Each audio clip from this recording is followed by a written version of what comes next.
Bom, eu vou falar nossos estudos aí em relação à generalização da base cartográfica. A gente está trabalhando inicialmente apenas com o estado do Espírito Santo, que é um estado pequeno, é mais fácil para a gente poder fazer um protótipo, né? Estamos tentando jogar apenas computacionalmente de 100 mil para 250 mil.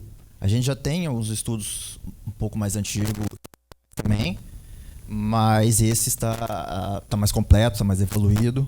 Eu vou trazer ele aqui para vocês. Bom, este sou eu, para quem não me conhece. Sou formado em Engenharia de Agrimensura e Cartografia pela Universidade de Viçosa. E dia 2 agora eu faço 8 anos já no IBGE. Eu trabalho com SIG, desde que eu estou lá sempre com SIG,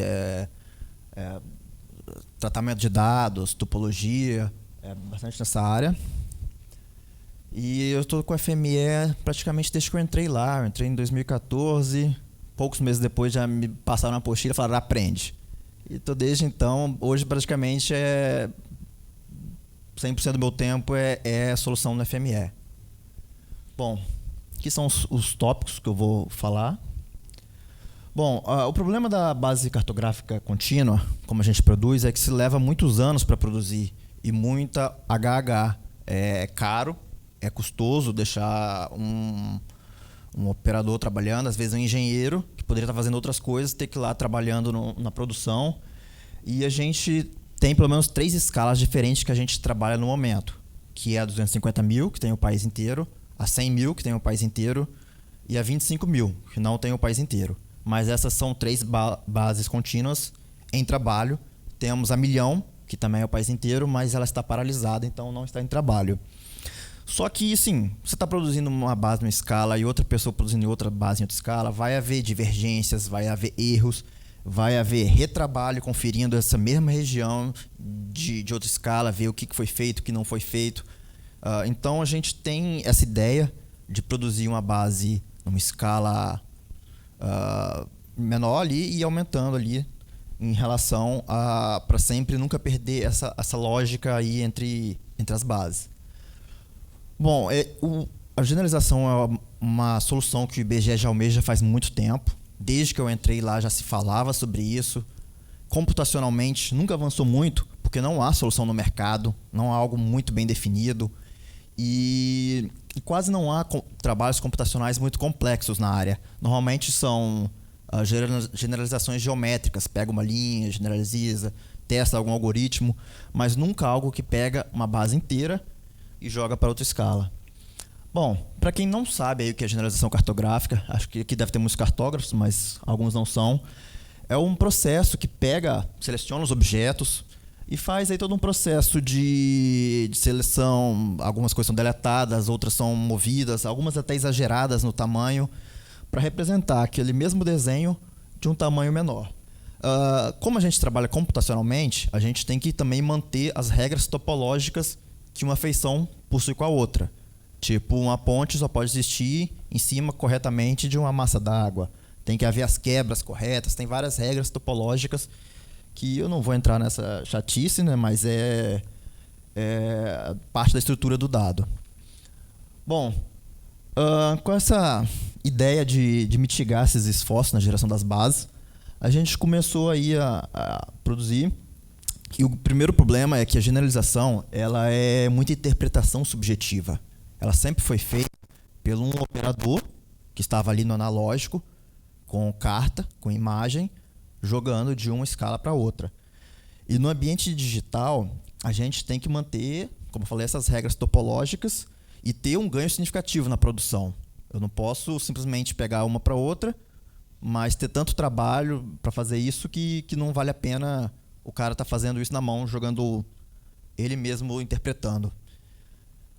Bom, primeiro, que quem não conhece também são umas regras gerais de generalização. Isso aqui é só um esboço, né, que ele pega uma rodovia toda curva e passa uma linha reta, né, quando ele vai para uma outra escala. Temos ali uma seleção, eliminação, colapso. O exagero é algo que eu não consegui implementar. Essa é uma das poucas regras ali que eu não consegui utilizar, porque ela é extremamente subjetiva, que é tipo assim, o rio Tietê, ele não tem dimensões mínimas para aparecer numa escala. Porém, ele é tão representativo no estado de São Paulo que ele deve ser exagerado para aparecer. Então são regras às vezes tão subjetivas que eu não consegui ainda implementar, mas a maioria delas já estão implementadas, pelo menos com uma solução momentânea, ainda está em trabalho, né? Mas muitas dessas regras já estão funcionando. Algumas citações adicionais aqui, que às vezes não estão nas regras gerais, mas a gente acaba encontrando com ela no trabalho, que é tipo, quando um rio ele é generalizado, uma localidade, uma vila, uma cidade que ficava numa margem, passa para outra margem, porque a curva é desfeita, ele passa reto. Então a gente tem que tomar cuidado de o rio não poder passar para outra margem, porque isso fica uma representação totalmente errada no mapa. Ou tipo uma situação tipo essa, ó, que é duas nascentes, elas eram tão próximas numa escala que quando jogou para outra, só a seleção não foi necessária, porque parece que unificou o rio na visualização da nova escala. Então, assim, situações adicionais que a gente foi encontrando enquanto lidava com isso aqui e viu que era pesadinho, era meio chato. Mas a gente foi lá, o fluxo é este. Ele está com 453 transformers atualmente. Ele pega toda a base do Espírito Santo, tudo que tem nela, e passa para 250 mil. Ele trata toda a topologia, absolutamente tudo que tinha lá. Ainda há feições na 100 mil que eu não joguei para 250 mil, mas é porque não estão no Espírito Santo. Tem feições que vão existir em outros estados, então só vai ser trabalhadas depois. Muitos dos parâmetros, algumas coisas eu deixei parametrizadas, tipo peso, força de generalização, algumas coisas assim. Ainda estão sendo testadas esses parâmetros, valores para cima, para baixo, até achar um ótimo. Isso aí eu fiz alguns recortes do fluxo, né? E deixei com os técnicos para eles poderem testando e poder avaliando aí quais seriam os melhores resultados. E no fim, eu vou voltar com esses parâmetros que eles acharem que seja o ótimo para dentro da questão global aqui. Bom, eu vou explicar a ideia para vocês. Ela vai iniciar de uma hierarquia, onde os rios são o principal referencial. Normalmente, numa generalização, o principal referencial é a curva de nível, é a topografia. Porque ela ajusta os seus rios e os rios ajustam o resto. A gente não tem a curva de nível, então eu já parti do segundo passo, que é os rios. E a lógica que eu criei foi, basicamente, uma classificação de Ortho Strahler. Essa é da hidrologia, uma teoria da hidrologia, que ela pega essas ramificações, a nascente pega 1, quando 2 de 1 se encontra vira 2, quando 2 de 2 se encontra vira 3, e assim por diante até termos um valor N. Não há um limite máximo. Bom, eu considerei isso como se fosse um nível de contribuição de água, aí independe, foi como eu interpretei. A partir disso eu comecei a construir. Peguei o ponto final de todos os que tem o código 2 em Ortho Strahler. Esse ponto final, eu escolhi todos os que tinha 1 e tocava naquele ponto final. Isolei todos os que não tocavam. Eles vão ficar isolados por um tempo, até antes de poderem trabalhar novamente. Bom, com eles isolados, não sei se alguém reparou ali, nas duas pontas eu sumi com uma, mantive apenas a maior. Isso quer dizer, ele vai até o destino final, a maior cabeceira. Depois ele mede o comprimento de 2 mais 1, porque há comprimentos que não vão existir na próxima escala, então ele tem que ter esse comprimento. Se ele não tiver o comprimento mínimo, ele vai sumir. Aqui, ó.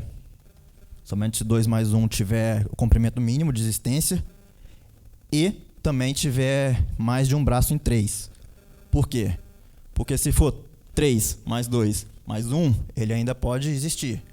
Mas se for 3 e se abrange em 2 braços e ele não tiver o tamanho mínimo, ele já some. Então essas regras foram se somando.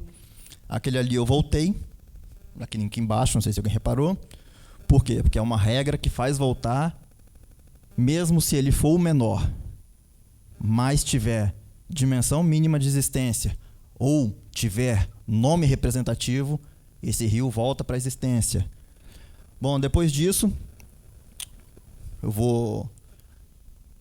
volto aqui com esses que estão em X aí, que são os rios que eu tinha deixado isolado, que eles não tocavam na ponta. A mesma coisa, meço eles, vejo se ele possui uma dimensão mínima, ou nomes, ou outros parâmetros, volto com aquele que tem necessidade de voltar e não volto com os que não tem necessidade de voltar. O processo vai se repetir de novo, considerando 1, 2 e 3, até chegar a um ponto que tudo que vai existir da drenagem na nova base só pode existir, tudo sem dimensões mínimas necessárias. Bom, essa é a generalização conceitual da drenagem. A conceitual quer dizer a ideia, né? Que a gente pega todo o bloco da base e leva. E aqui eu vou explicar um link só para dizer que repete. Bom, aqui uns exemplos do que ela faz também, como eu lidei com alguns casos à partes. Vocês podem ver aqui, ó, que ele forma uma ilha. Essas ilhas também possuem uma área mínima para poder existir. Se caso ela não atingir a área mínima, vai acontecer dele retificar ela. Aqui também, ó, se ela não possui uma área mínima, a ilha vai sumir e a drenagem vai ficar reta. Ele vai corrigir isso. Então, assim, são vários cuidados. Aqui é uma nascente, aqui e aqui. Na outra escala, elas ficariam muito próximas na visualização. Então, ele afasta. A visualização aqui está na mesma escala, então não vai ficar essa diferença. Mas, de fato, ele vai pegar e vai afastar para não ficar juntos quando plotar no papel em escalas diferentes. Bom, e foi isso aí. A partir da drenagem feita, eu não vou mostrar aqui, várias feições pontuais foram corrigidas. Tipo, corredeiras elas já são puxadas, esqueci o nome. Usina hidrelétrica são puxadas para cima da drenagem, queda d'água, tudo que já dá para adiantar, barragem, tudo que já dá para ir adiantando já vão sendo adiantadas daqui.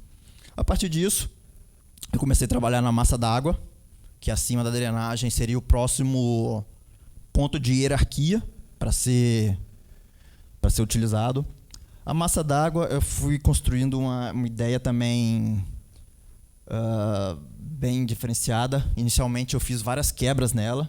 Eu acho que não ficou bom de visualização aqui, mas aparecem umas quebras nela. Acho que não sei se dá para vocês verem. Daí, essas quebras eu vou explicar um pouco mais para frente, por que eu fiz elas. É o parâmetro Chopper do FME. E ele é um parâmetro, dá para aumentar e diminuir o número de quebras dos rios. E ali eu tenho a linha central do rio, só para mostrar aqui, ó, apagando para vocês poderem ver novamente. O que eu fiz com essa linha central? Eu dei um buffer nela. O que esse buffer é? Na escala 1 para 250 mil, um rio para ser margem dupla, para ser representado como polígono, na margem dupla, ele teria que ter 125 metros. Então eu peguei a linha central da drenagem e dei um buffer de 62.500 para cada lado, 62.5. Então esse buffer necessariamente seria o mínimo para ele existir como polígono. Feito isso, os dois se sobrepõem, ele calcula uma porcentagem de sobreposição. Daí também há um parâmetro, eu estou usando como 85% de sobreposição, porcentagem de sobreposição para existência. Se ele tiver menos do que isso, ele pode existir. Se tiver mais que isso, ele não vai existir. Esses 15% ele é uma taxa de segurança, né? Porque nunca vai dar 100%, mesmo que ele seja maior, porque há meandros que vai para lá, meio para cá. Bom, nesse caso aqui, ó, toda essa massa d'água que existia antes, ela vai sumir, porque o buffer ele consumiu muito mais de 85% em cima de todas as quebras do rio.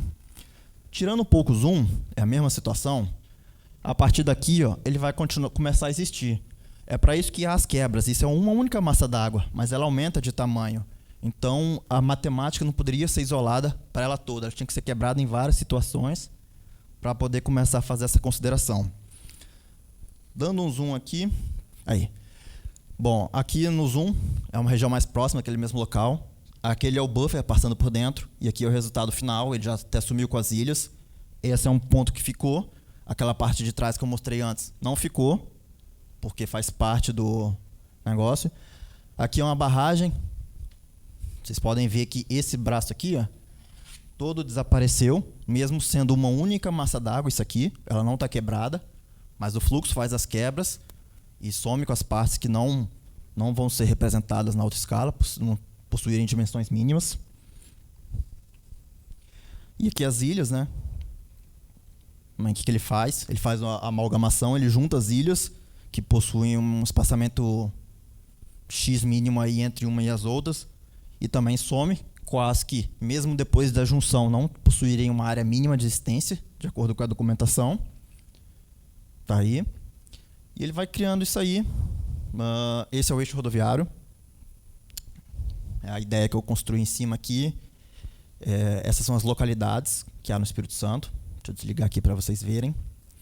Então eu pego essas localidades que estão no Espírito Santo, elas são cidades, vilas, aglomerados rurais, aldeia indígena, todos o que a gente considera como localidade, eu vou considerar nesse fluxo aqui.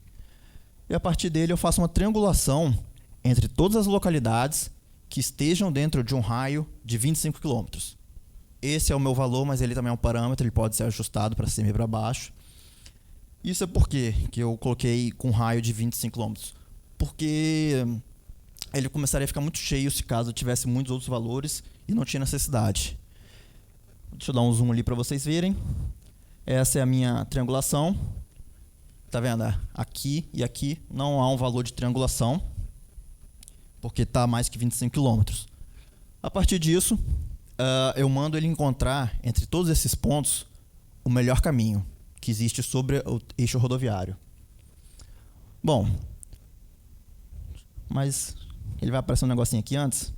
Vai aparecer uma segunda triangulação aqui que eu estou mostrando para vocês.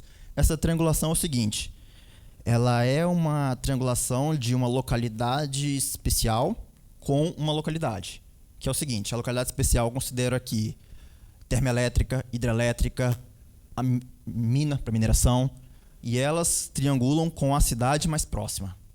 Elas não triangulam com o total, elas triangulam com um único ponto, que é a localidade mais próxima a elas. Então, por isso que ela fica sempre assim, com um único passo saindo.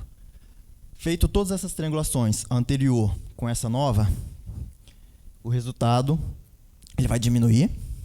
Saiu daquilo para isso, porque tem tanto a mais nessa daqui e na outra. Porque na 100 mil, fazenda é considerada uma localidade. Então tem que ter, pelo menos chegando na porteira da fazenda, uma estrada. Na 250 mil, fazendas não são consideradas. As localidades passam a ser aglomerados rurais, vilas. Então, várias dessas estradas vicinais já não são mais importantes para a gente. Você está vendo aqui, ó, essa estradinha leva só até uma mina. Então, ela continua existindo. Alguns devem ter reparado que há uma triangulação entre as duas cidades aqui, ó, e eu peguei um caminho que passa por fora. Eu não passei por ali. Isso é uma lógica. Deixa eu explicar aqui o porquê. É o seguinte: essa estrada aqui é uma estrada vicinal. Essa é uma estrada principal. Quando ele faz a triangulação, a decisão que ele toma é pelo somatório de comprimentos das linhas. Só que o somatório de comprimento, ele possui um peso que é o seguinte: se a estrada é principal, tipo uma BR ou uma estadual, se ela possui uma sigla, um nome, esse comprimento vai ser dividido por 2. E se ela for de acordo com o tipo de pavimentação, se ela é pavimentada, se ela é cascalho, se ela é leito natural, também vai haver um tipo de peso.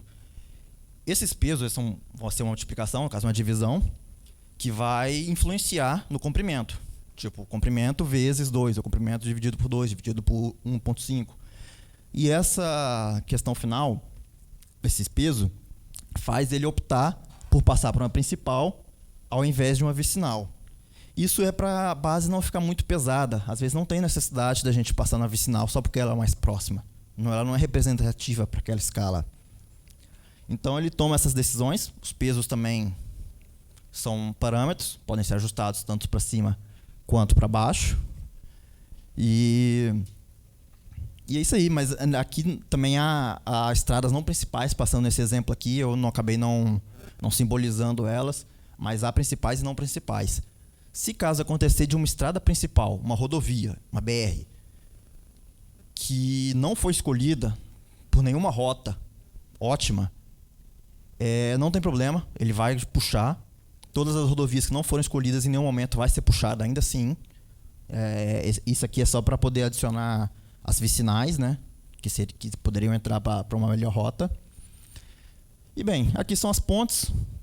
Ficou meio ruim de ver aqui, mas isso daqui é um rio, isso aqui é uma estrada em amarelo, acho que não está dando para vocês verem, ficou meio ruim. E aqui era o ponto onde era antigamente, e aqui é o ponto novo, que quer dizer, ele muda para poder encontrar exatamente a nova interseção entre as duas linhas. O mesmo vai acontecer quando ele mudar a primitiva dele, quando ele é do tipo linha, tem uma ponte ali, e ele trocar, ele vai se encontrar exatamente na quebra que há na interseção entre os dois tipos de polígono, de linhas, que é a rodovia e a drenagem. Bom, e como os próximos passos aí a gente está procurando e corrigindo eventuais bugs, testar os diferentes parâmetros, inserir as feições, como eu falei, que não estão contempladas ainda no Espírito Santo, que tem ainda que criar a lógica de todas elas, e testar o fluxo para diferentes unidades da federação, porque assim, o Brasil é muito diferente em diferentes regiões do país, então nem sempre o que eu fizer para um vai funcionar para outro local. A gente sabe que a região norte é complicado, nordeste tem vários açudes, então tem que ver todas essas questões aí ainda. Por enquanto é só Espírito Santo que ele está fazendo. Bom, obrigado. Um tempo aqui para dúvida, se alguém tiver, e poder reparar o carrinho, que eu vou ter outra apresentação depois. Então, esse é meu e-mail aí, obrigado.